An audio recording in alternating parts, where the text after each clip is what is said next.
cerita pasal doa kunut. Dah 1000 tahun lebih. Nampak? Tak selesai. Begitu juga dengan masa bila nak angkat tangan, tahiyat awal, tahiyat akhir. Ada hak angkat dulu baru asyhadu an la ilaha illallah. Cerita ni pun dah berlaku zaman Nabi, berlaku zaman sekarang. Oh, tak habis-habis cerita bab hujung jari. Ada hak masa asyhadu duduk gerak gini. Ada hak statik. Pun tak selesai sampai sekarang. Perbahasan dan percaturan perkiraan. Ini maksud Nabi. Lepas pada zaman aku, kamu akan tengok banyak pertentangan khilaf yang berlaku. Sebenarnya apa Nabi nak sampaikan bukan soal khilaf tu, pasal ataupun soal sikap manusia yang tak erti bertolak ansur dan tidak berakhlak ketika berlaku pertemuan pendapat. Itu saja, tuan-tuan. Masalah kita bukan masalah khilaf sebenarnya. Kenapa saya kata masalah kita bukan masalah khilaf? Saya ingat pendekatan begini. Saya tanya tuan-tuan secara jujur dan umum dalam majlis ilmu kita ni. Tuan-tuan boleh terima tak kelainan? Seulang lagi sekali, kena faham soalan saya baik-baik. Tuan-tuan, puan-puan boleh terima tak kelainan cara hidup orang dan bangsa lain? Contoh, kita ada sarapan tak pagi ni? Betul? Tak nampak pun. Betul ada Contoh aku makan pagi ni nasi lemak. Kita di Malaysia familiar nasi lemak. Tuan-tuan rasa di Uzbekistan tu makan nasi lemak juga pagi? Makan nasi lemak juga? Dah lah, kau takkan makan nasi lemak. Mungkin dia orang Melayu ataupun dari Malaysia kot. Di Uzbekistan tu mungkin kita katalah dia makan roti prata lah contoh. Bila kita ke sana, kita boleh marah tak negara dia sebab tak ada nasi lemak? Boleh marah? Tak boleh lah. Sebab dia tekak lain, kita tekak lain. Dan bila dia mari sini, roti prata dia tak ada sini, dia boleh marah tak kita? Tak boleh lah. Kata aku roti prata hak macam kamu tak ada. Roti canai hak mungkin lebih-lebih kurang ada lah. Kalau kamu nak tepik lah di muka kamu tu. Pakaian, tuan-tuan rasa orang Uzbekistan tu ada tak baju kurung macam kita? Ada tak? Tak ada. Dia ada baju hak dia sendiri, asal dia. Makna sebenarnya kita boleh terima tak berlaku kelainan budaya, pakaian, amalan, mungkin ibadah untuk orang belah negara lain dengan belah negara kita? Boleh terima tak sebenarnya? Boleh. Dan kita sedia maklum. Usah kata makanan, pakaian, budaya, perangai, cara cakap, masa pun berbeza. Tuan-tuan boleh ingat masa sekarang dengan masa di London sama sekarang ni? Masa di Uzbekistan sama, Azerbaijan pun semua sana sama. Sini kita dengan Mekah pun dah 5-6 jam berbeza. Betul? Mata wang pun berbeza. Sebenarnya dalam hati kita ni, kita tak ada masalah beza dengan orang. Tahu, tengok hidung lain, hidung dia tinggi. Ni bangsa lain ni, lain sikit, mesti ada benda yang tak kena. Tahu, kita boleh hargai benda yang berbeza. Masalah kita yang tak boleh nak kawal sekarang, akhlak kita dalam menghadapi perbezaan. Itu saja, tuan-tuan. Ni perangai manusia, bukan perangai perbezaan. Boleh jelas? Maknanya sebenarnya hakikatnya kita memang dah ada penerimaan pada beza lain budaya orang, lain cara hidup, cara beramal orang. Standard tu standard. Hak tak standard kalau sama, dekat tempat aku nasi lemak, Rusia pun nasi lemak boleh bagi lain. Ataupun kita sembahyang sini gini, dia sana pun serupa macam kita juga, wirid sikit pun tak beza. Muka pun macam Imam Sulaiman punya. Lain pihak dia.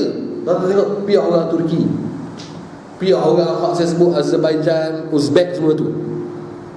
Dekat sedepa panjang tinggi gini, macam Mount Kinabalu, runcing.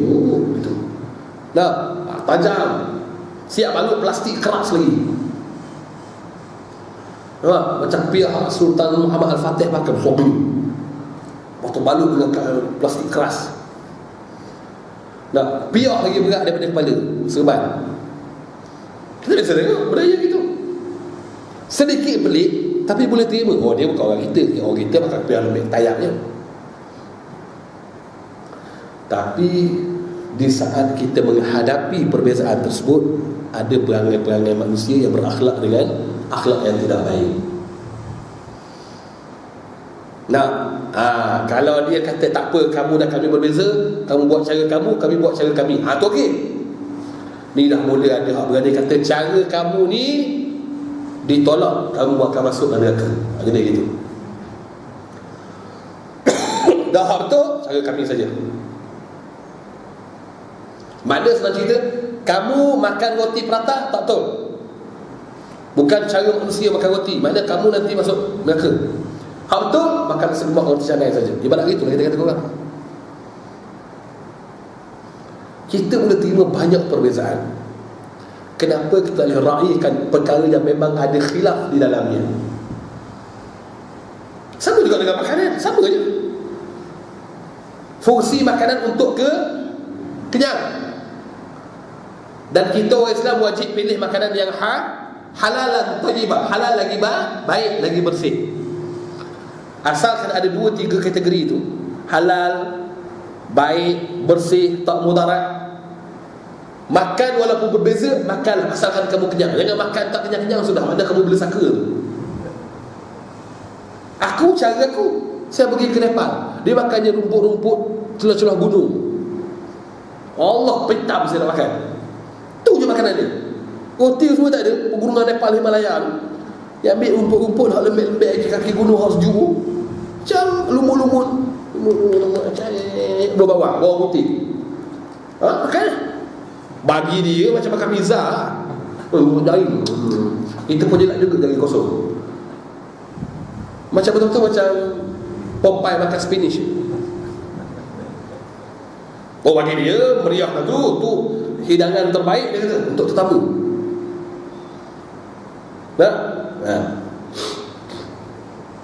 Tak apa kau makan asalkan kamu kenyang. Apa nak kita nak kata makanan kamu jijik, makanan apa itu daripada rumput-rumput kan? Rumput jenis-jenis daun-daun tu tak haram. Penyediaan dia pun bersih. Cuma tekak kita tak lalu. Tapi bila tekak kita tak lalu, jangan condemn tekak orang lain. Soal tekak kamu tak lalu, tekak kamu. Kau bungkuslah Maggi pada Malaysia, buatlah roti pada Malaysia. Kamu dah tahu makanan sana berbeza, tekak kamu tak lalu. Ni bila tekak kamu tak lalu, kamu tengok orang lain lalu, kamu kata orang lain tu bid'ah dah masuk neraka. Kau celah mana? Lebih harap perangai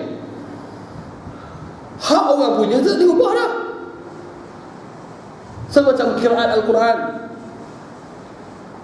Kita boleh baca dalam surah Ad-Duha sebagai contoh surah yang banyak dia buat tafsir dan perbandingan.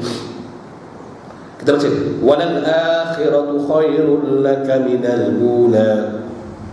Walal akhiratu khairun wa abqa, contoh. Dia tak ada baca walal dia baca walal akhirah. Dah cara baca dia walala. Dan qiraat pun membenarkan, ditashihkan. Kita pula nak kata tak boleh bacaan gitu. Sebab apa? Kita dah biasa sebut walal dah lidah kita sebut walal lidah lain tak sebut walal dia sebut walala. Tapi bacaan tu ditashihkan, dibenarkan, dibolehkan. Siapa pula kita tiba-tiba tak kena dengan tekak kita, tak kena dengan telinga kita, bacaan dia tak betul, tak bagus. Dah betul, kita biasa baca. Dia boleh terima kita, kenapa kita tak boleh terima dia? Tu dia punya cerita ni. Nampak? Tu maksud Nabi akan banyak orang hidup lepas aku, dia tengok banyak kekhilafan. Kekhilafan bukan kerana khilaf tu sendiri, perangai orang yang menghadapi khilaf. Kita travel, tuan-tuan biasa pergi travel. Kalau tuan-tuan pergi negara luar, hak negara yang minoriti Islam ataupun negara tak ada Islam, Denmark dan sebagainya, tuan-tuan rasa dalam bilik air dia kepala pipe. Terasa banyak lah tuan-tuan pergi Singapura. Pergi airport Singapura, susah tuan-tuan nak cari dalam tandas ada kepala paip. Betul? Canggih pergi transit tu. Nah, walham bukan jauh, sebelah Malaysia. Apatah kalau tuan-tuan pergi negara hak jauh, Itali, Sweden, Denmark, hak memang minoriti terus orang Islam, pergi masuk tandas ni, tuan-tuan nampak flash dengan mangkuk tandas je, dengan tisu. Mana paip nak cebok? Darah. Tapi adakah kerana tak ada kepala paip kita boleh biar taik kita berlumuh kat punggung? Biar gitu lah. Usahalah. Guna khilaf. Tak boleh guna air, guna benda yang kesat macam batu, batu bata, tisu. Kita kan belajar dalam bab istinja, boleh guna batu. Hak paling baik air, batu dulu, lepas tu balas dengan air. Nombor 2 baik air saja, nombor 3 baik batu saja. Mana guna batu? Dah jangan biar mentang-mentang ni. Tak masuk kan, biar berlengah gitu je lah. Nah, negara dia memang tak ada air, dia tak sedia air. Jenis bangsa dia bukan agama Islam. Habis-habis main kesat gitu je. Nah, kita bab tu kena terima lah keadaan orang lain. Nah, akhlak perangai kita sendiri macam mana? Maka pegang teguhlah sunnahku dan sunnah khulafaur rasyidin yang sentiasa mendapat petunjuk pada Allah Subhanahu wa taala setelah aku. Nabi pesan, banyak pertentangan yang berlaku, ada ubatnya. Pegang pada sunnah Nabi sallallahu alaihi wasallam. Setengah orang tafsir sunnah ni segala amal-amal yang Nabi buat. Saya pegang gini sudah. Sunnah dan akhlak Nabi juga merupakan sunnah Nabi. Apa Nabi biasa buat kalau berlaku pertemuan dan pertentangan? Mengambil jalan damai. Nabi keluar daripada kota Mekah, hijrah ke Madinah, masuk balik ke Mekah untuk Fathu Mekah, buka kota Mekah. Berlaku pertumpahan darah dah. Keluar dengan aman, balik pun dengan aman. Itulah akhlak Nabi, itulah sunnah Nabi. Sunnah Nabi bukan bergaduh-gaduh. Sekarang jadi budaya, tak setuju, debat terbuka. Nah, masing-masing nak tunjuk, nak cerita, aku betul, aku di pihak yang benar. Sebenarnya kalau berlaku perdebatan di antara orang-orang yang bijak pandai dalam bidang agama ni, sebenarnya tak ada yang menang, tak ada yang kalah, tuan-tuan. Apa sebab tak ada yang menang, tak ada yang kalah? Dalil dan nas yang kamu guna adalah dalil dan nas yang sama. Kita berkiblat kepada kiblat yang sama, pada Tuhan yang satu, pada Nabi yang satu. Kamu berlawan kepada pun, itulah juga hujung, pangkal hujung ni. Itulah dia cerita, tak akan boleh berubah sampai bila-bila. Kamu akan berjumpa titik persamaan satu ketika nanti. Tapi orang tengok ialah persoalan akhlak. Bila berlaku debat, tak ada apa-apa yang berlaku sebenarnya. Macam baru-baru ni tak jadi tak? Apa masyarakat katanya? Oh, dia akhlak orang ni gini. Masyarakat yang awam, yang lebih bawah pada tahap awam ni, dibuat perbandingan dia sendiri pula. Ustaz ni macam mana? Hebat tak degree dia? Ustaz ni macam mana? Gini, okey tak? Dia ni perangai dia macam gini. Akhir mengkaji perangai lah pula. Mau dia perangai dia gini. Tak? Dia tak nampak nak menunjukkan keilmuan, tapi sebenarnya menunjukkan perangai sebenar orang nak berdebat. Nah, debat apa semua ni kerana berlaku khilaf di jalan akhir.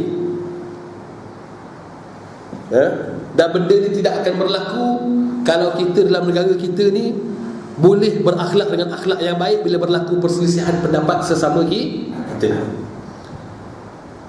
Biasalah tuan-tuan, benda memang pernah berlaku zaman Nabi. Soal-soal yang macam kita sebut tadi, tahiyat akhir, cara duduk tahiyat akhir macam mana, ada hak duduk tawarruk, ada duduk iftirash, ada qiyam terus qiyam gini, ada qiyam gini. Benda tu biasa.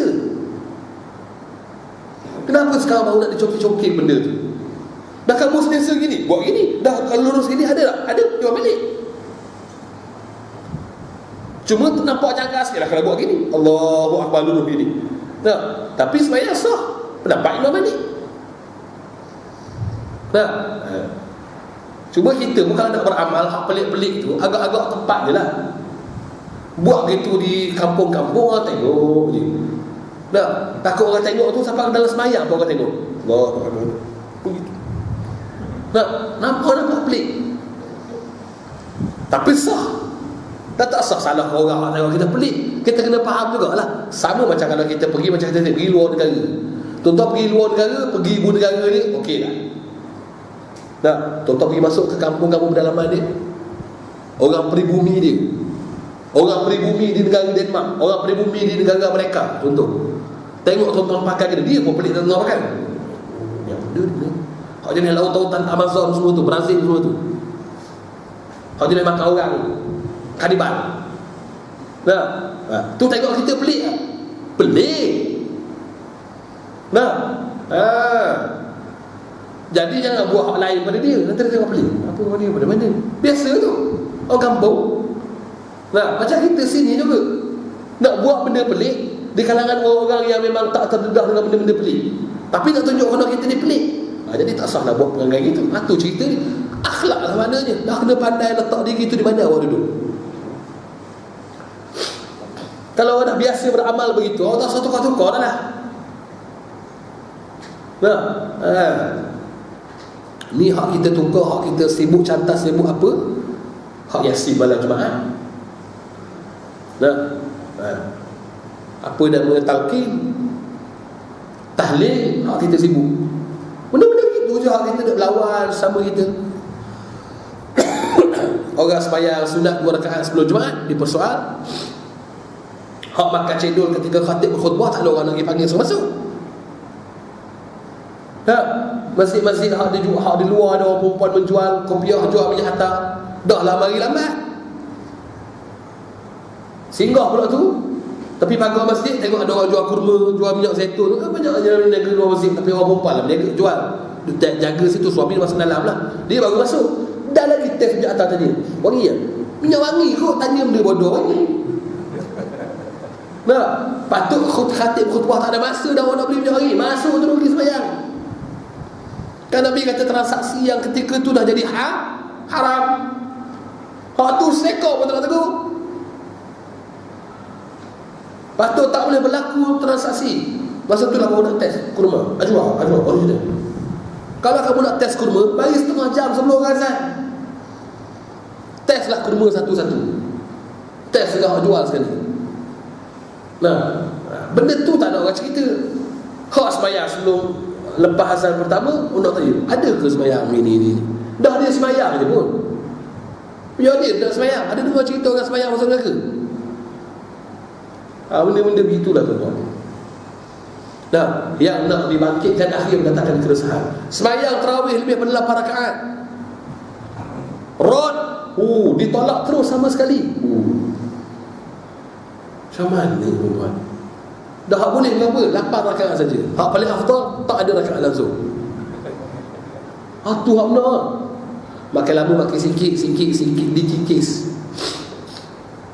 Nah, maulid langsung tak boleh. Maulid ni bid'ah. Imam Suyuti kata boleh. Imam Syafi'i kata, ulama-ulama Syafi'i kata boleh. Tapi maulid yang diluruskan lah. Bukan maulid kita nak kena tengok juga apa benda pengisian maulid. Kalau jenis buat maulid tapi benda hak lagu tak jadi juga. Dia dah hak nama maulid, tapi maulid yang membawa kepada kita menginsafi, kita menelusuri jalan perjalanan hidup Nabi SAW. Baca sejarah, jemput penceramah, buat forum, muhasabah balik benda yang kita tak buat lagi, hak Nabi dah buat, kita belum buat. Itu bagus. Bagi saya tak ada masalah benda tu. Dan kita bukannya beli kek tiup untuk Nabi. Ada masih buat ni maulid Nabi, ada kek gambar Nabi gini-gini, kita tiup lah, beli kek dekat sekitar sepi ke benda ke, tak makan belah sikit seorang, bayangkan makan dengan Nabi. Ada apa itu? Tak ada. Program maulid saja. Dah ada ni, berselawat sikit, dah panggil penceramah buat forum untuk keluarga. Ambil tak kena. Ambil tak kena situ tuan. Sikap kita sebenarnya Nabi kata. Dah. Suka bergaduh. Nabi turun ni, Nabi antara punca dan sebab Nabi turun, apa sebab? Mendamaikan manusia. Memang kerja Nabi menyatu padukan umat. Bila Nabi tak ada, kita pecah balik. Perasaan pandai masing-masing. Peganglah hal itu dan gigitlah dengan geraham.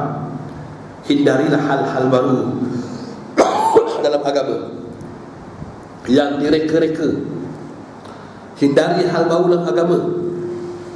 Makna apa maksud hindari hal baru dalam agama?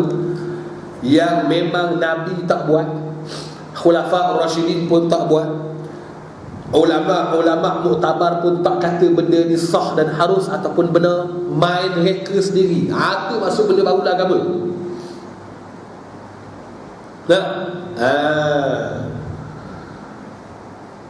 Kalau yang memang ulama Nabi mungkin tak sampai pada masa tu, tapi Khulafa Ar-Rasyidin mengiktiraf qaulus sahabat, kata-kata sahabat Nabi, mana layak, sah di sisi syarak, ataupun ditashihkan, dibenarkan oleh ulama-ulama muktabar.